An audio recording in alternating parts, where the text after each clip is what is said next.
hisap, tahan. Yang kita lakukan itu saat duduk seperti ini. Tutup ini, putih-putih, hitam-hitam, banteng.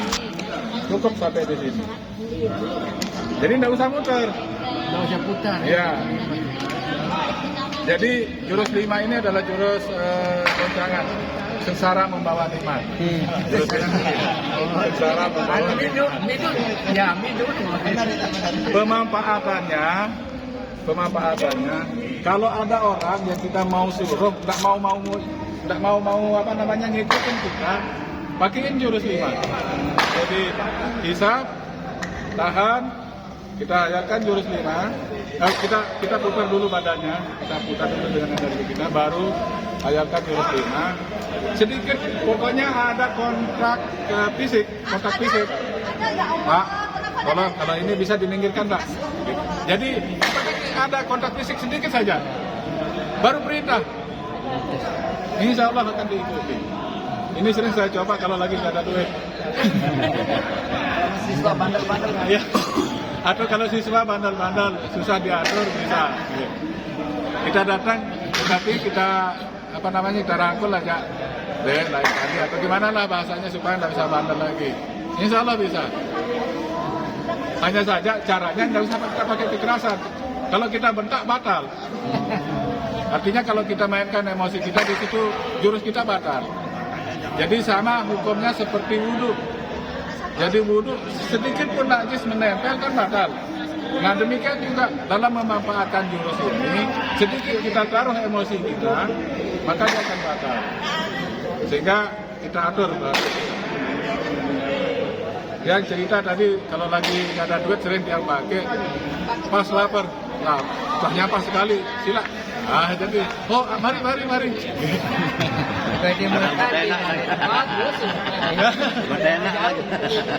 Cuma untuk hal yang baik-baik saja. Rendah barang, bang, ada yang rendah harga, kan? Enggak. Barang. Yang harga pokok. Tapi nggak usah bikin orang mati rugi. Jangan sakit rugi. Ada yang kedian batin.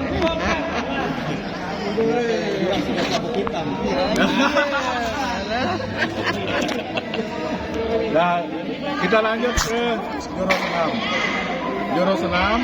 Jadi banyak yang keliru di jurus 6 ini tadi. Jadi saat kita lakukan setelah turun, naik, maju. Nah, kalau kiri di depan berarti tangan kiri di atas. Tangkap. Nah, ini kita balik posisinya dengan gesekan. Jadi gesekannya itu di sini. Baru turun sampai ke bumi. Ini jurus 6. Jurus 6 ini kita bisa gunakan untuk menghantam kekuatan gaib yang kita rasakan secara tiba-tiba. Artinya kita masuk ke satu toko, tiba-tiba ada sinyal panas di kaki atau nusuk-nusuk. Jadi artinya dia pakai sesuatu. Itu sinyal pertama, kalau dia sifatnya dilepas. Masuk toko Cina kan ada patung. Iya. Nah, atau kalau masuk toko orang Hindu kan ada tupak. Ya, kalau masuk ke restoran itu biasanya nggak nampak, tetapi begitu kita lihat mesti lapar. Jadi ada jinnya itu, ada penglarisnya. Nah kalau kita sudah rasakan seperti itu, cukup kita duduk. Ingat doanya itu nggak usah lengkap, bisa kita lakukan dengan gerakan cepat. Yang penting sebelum napas itu istighfar dulu 3 kali, baru hisap, tahan, buang, hisap lagi untuk yang kedua, baru kita jalan lagi. Nah, gangguan-gangguan yang seperti itu akan hilang secara tiba-tiba. Kalau energi kita berlebihan saat memanfaatkan jurus 6, nanti yang punya toko akan nanya, Pak punya ilmu apa? Nah, jadi kayak gitu. Karena dia akan merasakan reaksinya, kok tiba-tiba gelisah. Ini untuk yang jurus 6. Kalau kita bertamu, terus di rumah tempat kita bertamu itu ada barang-barang antik yang sifatnya menyerang, itu kodenya itu dari situ. Suaranya lebih nyaring, dan itu hanya beberapa detik. Keras dia mengganggu. Kita sudah mengintervensi kita. Mau ngapain ke sini? Nah, untuk menetralkannya itu kita pakai jurus 6. Oke, jurus 6. Nah, terus ya Dihayalkannya dari jurus 6 ini. dari sini. Jadi cukup set. Kita ambil ujungnya saja. Nanti nggak usah kita mulai dari awal. Menghayatnya cukup Pak. Tahan bisa. Oke, jurus 7. Jadi kalau jurus 7 kan kita lakukan dari sini. Nah, kalau bapak-bapak sampai sini atau sampai di sini boleh. Kalau ibu-ibu sampai di sini. Jadi dua posisi bapak-bapak bisa di sini, bisa di sini. Yang ini posisinya seperti kita mau ada pedang di belakang. Kita mau menebas. Jadi maju. Ini maju dulu nih. Maju. Nah, posisi kaki kita begini. Begitu kita mau tebas, cukup ukuran leher kita. Nggak usah ke bawah, nggak usah ke atas, tapi ukuran leher kita. Jadi maju. Ini sama dengan jurus 5. Jurus 5 untuk memberikan pengaruh pada orang lain, tetapi untuk yang lebih dari 1. 3 orang nih, bandel misalnya. Kita lingkarin 3-3-nya. Kita isap, tahan, napas, kosong, hayalkan jurus 7, dekatin. Salah satu aja yang ditepuk. Misalnya kalau siswa bandel, nggak usah bandel lagi, nggak usah suka bolos. Rugi kamu kalau begitu, misalnya. Kita kasih anu lah. Itu kalau untuk yang lebih dari 1 orang. Itu untuk jurus 7. Jurus 8, ini untuk kita gunakan menyerang. Jadi jurus 8 sama seperti jurus 6 tadi. Setelah naik, turun, maju, nusuk ke depan. Saat nusuk, ini tetap jalan. Tapi cepat, makanya tidak kelihatan. Nah, jadi gesekan ini yang menimbulkan percikan listrik, percikan api. Ada orang, misalnya lagi marah, emosi, mau ngamuk aja bawaannya. Demo lah atau bagaimana mungkin, tidak bisa dikendalikan. Nah, kita lingkarin, makanya bisa tahan, lingkarin, langsung hayalkan jurus 8. Dekatin, boleh tahu. Gitu. Jadi untuk meredam emosi, kita juga bisa gunakan menyerang dalam arti mematahkan energi orang yang sedang. Jurus 9, yang persingkat ya. Nanti kita pertemuan lain soalnya jam berapa?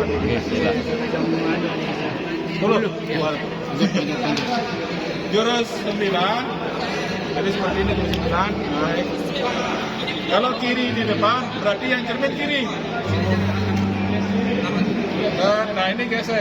Begitu mau telapak, jadi telapaknya ini yang bergesek. Jangan geseknya yang ini. Jadi yang bergesek itu adalah telapak. Begitu ujung tangan jari tengah ini ketemu, buka, kaki lepas. Ini posisi kita terakhir. Jadi menyangga langit, menopang bumi. Manfaat jurus ini untuk menetralkan racun hidup sama racun mati. Yang mana yang disebut dengan racun hidup? Kalau racun hidup, orang yang kena santet, orang yang kena teluh, kena sihir. Jadi kita buka, kita netralkan pakai jurus sendiri. Kalau racun mati, ini dari binatang berbisa. Jadi di situ bedanya. Sengat, gede bisa cek. Langsung aja pegang, tahan, hayalkan jurus 9. Ambil ujungnya saja, tidak usah dari sini. Jadi ini aja yang diambil. Set. Kalau kanan, bau kiri, kanan, depan, belakang, cabut, bisa aja.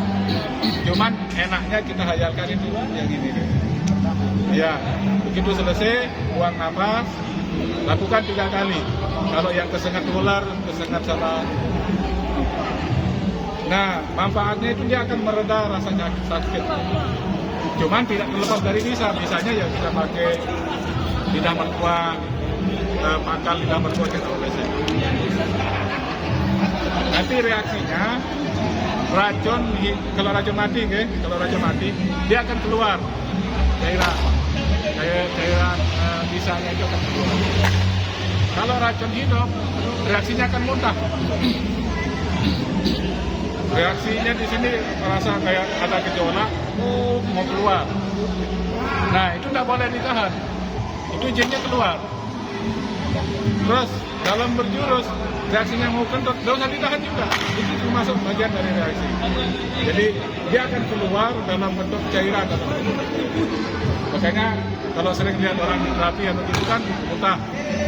Berjurus itu biasanya di jurus 5, 7 atau di jurus 9. Kalau ini sudah, artinya kita sudah terlepas. Sudah terlepas dari racun hidup. Kalau ada masih gangguan, maka dia setiap kali berjurus, bahkan sebelum berjurus, mesti bereaksi. Terakhir jurus 10. Jadi jurus 10 diawali dengan seperti ini. Kita meraup, tangan ketemu, kaki ketemu, bawa ke belakang. Nah ini gesek ini di anu ini gesek. Ini kita melonggarkan saraf yang di sini. Buka, salah ukurannya ukuran leher. Gitu. Nggak ketemu, nggak usah ketemu. Jadi nggak usah ketemu. Ini yang jurus 10. Jurus 10 digunakan untuk menarik pengakuan. Artinya menarik pengakuan. Ada yang pernah nyuri, kita curigain, nggak mau ngaku, kita khayalkan seperti biasa, tinggal tepuk aja. Aneh, saya baik siapa yang ngambil ini. Jadi dia untuk menarik pengakuan. Itu untuk jurus. Harus tetap dengan lemah lembut jadi nikin gitu. Iya, tetap dengan lemah. Karena kondisi kita kan tubuh kita ini sudah punya elektromagnetiknya, Pak.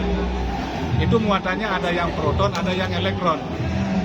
Nah, ketika badan kita itu lebih didominasi dengan gelombang yang bermuatan proton, berarti hati kita itu sedang dikuasai oleh emosi dan nafsu. Jadi proton ini bermuatan positif kalau dalam ilmu fisika. Jin itu karena dia tidak punya jasad, tubuhnya itu dia bermuatan elektron. Kondisi badan kita itu harus kita atur supaya gelombang kita itu bermuatan elektron melalui zikir, melalui hati kita yang bersyukur, pasrah, maka gelombang kita akan dalam bentuk elektron. Jadi nanti ketika elektron ketemu sama elektron, hukumnya tolak-menolak. Tetapi kalau kita memancarkan proton, sedang emosi atau sedang marah, maka badan kita sendiri yang narik jin, Pak. Kita sendiri yang narik jin. Jadi latihan kita ini, kita melatih supaya gelombang tubuh kita itu didominasi oleh elektron. Jadi olahan dari gerak, napas, sama sikap pasrah, kita olah badan kita ini bermuatan elektron. Dan semua energi yang kita keluarkan itu bermuatan elektron. Jadi ada jin, kita tinggal setan keluar. Kalau jinnya tidak mau, berarti elektron kita yang kurang, power kita yang sedang kurang. Ini yang kita olah. Jadi mungkin itu saja dulu sampai jurus 10 karena jamnya kita ini. Silakan kalau ada pertanyaan. Ini kita mau dengar kesan-pesannya ini dari yang baru-baru ikut ini. Masalah napas Ya? Cepat napas itu berarti Semua napas perut, Pak. Jadi pemanfaatan jurus ini semua napas perut. Napas fisik kita pakai itu hanya untuk memperkuat antibodi kita. Artinya kita untuk menjadikan benteng kita, baru kita latihan fisik. Jadi latihan fisik itu hanya untuk diri kita, bukan untuk orang lain. Tetapi kalau memberikan manfaat, kita mau memanfaatkan jurus ini, semuanya napas perut yang tadi. Kalau masih belum bisa, kita atur pelan-pelan, Pak. Jadi tidak usah penuh, biarkan ada rongga. Yang penting bisa kita kunci. Kita kunci, baru lepas perlahan. Aturannya itu paling minimal, okay? Hisap itu 5. Hisap. Jadi kita berhitung 1, 2, 3, 4, 5. Tahan. Tahannya 8. 1, 2, 3, 4, 5, 6, 7, 8. Lepasnya pun 5 lagi. 1, 2, 3, 4, 5. Jadi tidak usah dibuang. 2 kali itu kan habis. Nah, ini yang boleh dilatih setelah sholat. Boleh dilatih setelah sholat. Jadi olah napas. Setelah napas perut oke, artinya sudah lancar. Boleh kita lanjutkan dengan latihan fisik yang ini. Jadi tahan di dada, tiup. Ini kita lakukan 7 kali. 7 kali, terus langsung di sini. Hisap, Yang ini kita tahan di dada. Kalau yang begini, deses. Buangnya 7, 8. Jangan 5 lagi. Jadi usahakan desesnya agak lama. Jadi hisap, tahan, 8 sampai 12. Kalau sudah kuat di 8, naikkan dia. Naikkan secara bertahap. 8, 9, 10, tapi maksimal 12. Baru deses. Kalau benar caranya kita berdesis, energi itu dia jalan Pak di sini. Ini dia jalan, dia akan berbentur di sini, sehingga energi hangat ada di sini. Terus yang kedua juga sama, hisap, tahan di dada, baru desis. Saat desis ini dikeraskan, posisi ini tuh. Jadi energi itu pun kita akan sama. Kenapa kita lakukan dengan mata tertutup? Ini dia memancarkan gelombang elektron yang tinggi, yang besar. Jadi kalau kena mata Pak, perih dan merah. Makanya kita lakukan dengan mata tertutup. Nah setelah ini kita lakukan 10 kali atau 15, baru kembali pendinginan. Nah saat pendinginan, hisap boleh 5, tapi buangnya lebih panjang. Cara tiupnya lebih panjang. Hisap, tahan di dada. Pendinginan kita buangnya lebih lama. Posisinya persis seperti kita tiup kopi. Lebih lama lagi. Baru kita rasakan sensasi energi latihan. Oke. Mungkin itu saja penjelasan. Mohon maaf kalau ada yang kurang berkenan. Penjelasan lebih lanjut nanti saat kita latihan seperti ini. Jurus gabungan belum saya jelaskan. Jurus gabungan lebih dahsyat lagi. Demikian. Assalamualaikum warahmatullahi wabarakatuh.